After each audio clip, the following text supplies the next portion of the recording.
పరీక్షించుచున్నాడు. దేవుడట మనల్ని పరీక్షిస్తున్నాడట.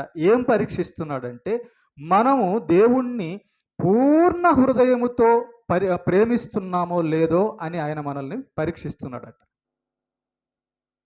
పూర్ణ హృదయం అంటే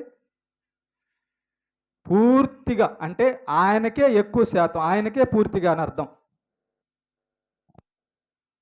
తల్లిదండ్రులను ప్రేమించాలి, భార్య బిడ్డలను ప్రేమించాలి, కానీ దేవుడి కంటే ఎక్కువ కాదు. అది పూర్ణ హృదయం అంటూ ప్రేమించడం అంటే.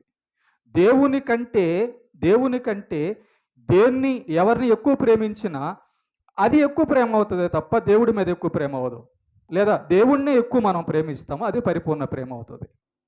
ఇక్కడ దేవుడు ఏం పరీక్ష పెడుతున్నాడట, మనం ఆయన్ని ఎంత ప్రేమిస్తామో చూస్తున్నాడట, పరీక్షిస్తున్నాడట. అంటే ఎంత ప్రేమ ఉంటే మనం పరలోకం వెళ్తాము? ఇంట్లో బంధువులు చనిపోయారు, ఇంట్లో అన్నదమ్ములో లేకపోతే భర్తో భార్యో లేకపోతే పిల్లలో చనిపోయారు, వాళ్ళ మీద మనకు ప్రేమే ఉంటుంది. అయితే వాళ్ళను దేవుడు తీసుకెళ్ళిపోయాడని వాళ్ళ మీద ఉన్న ప్రేమతో దేవుణ్ణి మనం వదులుకునే ప్రేమ ఉండాల్సింది కాదు. ఎంత ప్రేమ దేవుడి మీద మనకు ఉంటే పరలోకం చేరతాము అంటే పరిపూర్ణ ప్రేమ. పరిపూర్ణ ప్రేమకు శాతం ఎంత అంటే, ఈ లోకంలో ఈ శరీరం ఆత్మ ఇచ్చింది ఆయనే, సమస్తం ఇచ్చినవాడు ఆయనే. కనుక బంధుమిత్రులు దూరమైనా, ఎవరు ఏది దూరమైనా ఆయన మీద ప్రేమ ఉండాలి. చాలామంది ఇక్కడ కూడా పడిపోతారు.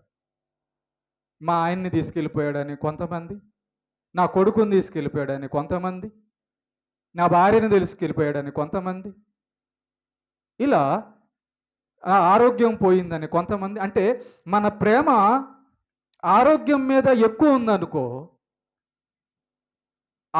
ఆ ప్రేమ పరలోకం వెళ్ళలేదు. అది సరిపోదు, పరలోకం వెళ్ళడానికి సరిపోదు, ప్రేమ శాతం సరిపోదు. ఎందుకంటే మనం ఎక్కువగా ఆరోగ్యాన్ని ప్రేమిస్తున్నాం, దేహాన్ని ప్రేమిస్తున్నప్పుడు, కష్టాలు వచ్చినప్పుడు, అనారోగ్యం వచ్చినప్పుడు దేవుడి మీద ఎక్కువ ప్రేమ ఉంటే ఈ సమస్యల్లో వచ్చేటటువంటి సమస్యను మనం గెలవగలం. తల్లైనా తండ్రి అయినా బంధువులైనా ఎవరినైనా ఇచ్చింది దేవుడే కదా, ఇచ్చాడు తీసుకున్నాడు అని ఏబులా మనం చెప్పగలిగితే దేవుణ్ణి ప్రేమించే పరిపూర్ణ ప్రేమ.